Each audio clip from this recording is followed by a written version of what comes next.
À Kikwit, dans la province du Kwilu, un nouveau pas vient d'être franchi pour améliorer l'accès des femmes et jeunes filles aux services de santé sexuelle et reproductive. C'est mardi 4 novembre 2025 que la DPS Kwilu antenne de Kikwit a procédé au lancement officiel du projet COF Combipac, un programme mis en œuvre par DKT en collaboration avec Penser, financé grâce au Fonds d'opportunités catalytiques.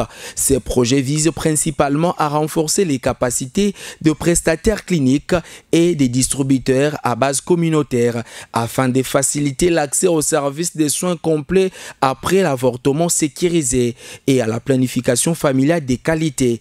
Il prévoit également la création des centres d'excellence qui serviront de points de prestation des services de confiance pour les femmes et jeunes filles de la région. Prenant la parole au nom du chef d'antenne DPS Kikwit, Ajekati Kala, qui a invité le prestataire de santé ainsi que la communauté à s'approprier pleinement le projet. Il a salué la bonne collaboration qui existe entre la DPS Kwilu et DKT, un partenariat qui vise à sauver des vies. Ce projet va concerner les soins d'avortement complets parce que jusque-là, les avortements sont criminels et le projet nous amène à ce que les avortements soient canalisés. Canalisés dans ce sens qu'une famille, s'il y a l'inceste, s'il y a un problème, viol ou autre, la famille peut décider ou le couple peut décider de passer à un avortement complet.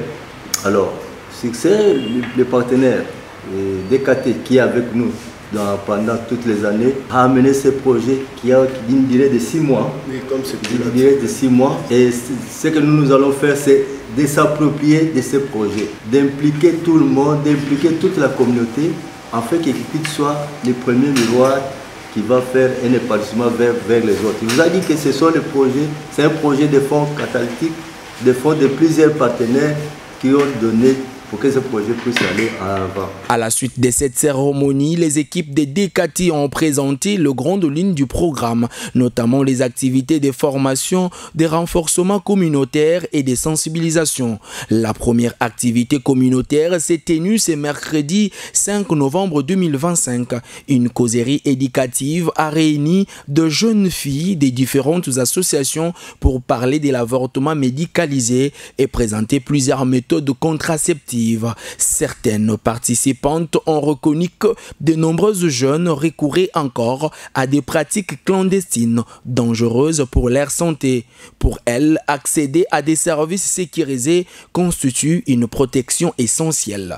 Bon, dans le contexte où c'est sécurisé, c'est une très bonne chose parce que ça sauve des vies et ça joue aussi l'impact sur la vie sociale, sur le point économique. À part ça, le maintien va appliquer les méthodes appropriées pour éviter des conséquences à long terme. Selon Dr Didier Loukolongo, manager provincial DKT, cette démarche ne vise pas à promouvoir l'avortement, mais à garantir l'accès à des soins sécurisés conformément au protocole de Maputo, ratifié par la République démocratique du Congo. Ce protocole reconnaît les droits des femmes à accéder à un avortement sécurisé lorsque leur santé ou leur vie est en danger. Nous venons de réaliser 2 grandes activités comme vous avez dit. La première était le lancement du projet COF Combipac, qui est un projet qui cadre avec le soin complet d'avortement centré sur la femme. Et ce projet poursuit 2 grands objectifs, notamment renforcer l'accès et la qualité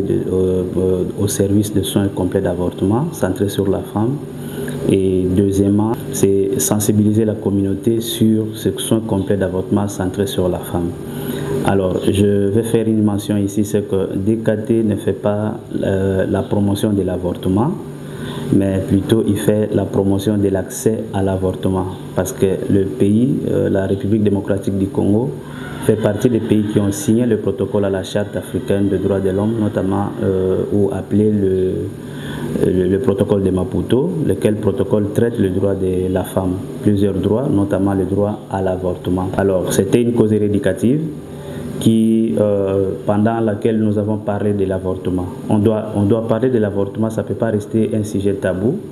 Parler de l'avortement, parler des types d'avortement et les conséquences de ces types d'avortement pour chacun. Alors, pendant ces échanges, nous avons constaté qu'à Kikwit, quand même les avortements se réalisent. mais sont à un bon pourcentage des avortements clandestins et qui ont beaucoup de conséquences. C'est comme ça que dans ce terrain qui présente déjà un besoin comme tel, nous sommes appelés, DKT en tant que partenaire technique et financier, il vient en appui au ministère de la Santé via son programme national de la santé et de reproduction afin de capaciter les prestataires cliniques pour prendre en charge des cas d'avortement, le cas échéant. Signalons cependant que les avortements clandestins restent l'une des principales causes de mortalité maternelle en RDC, touchant particulièrement les jeunes filles et les femmes en milieu rural.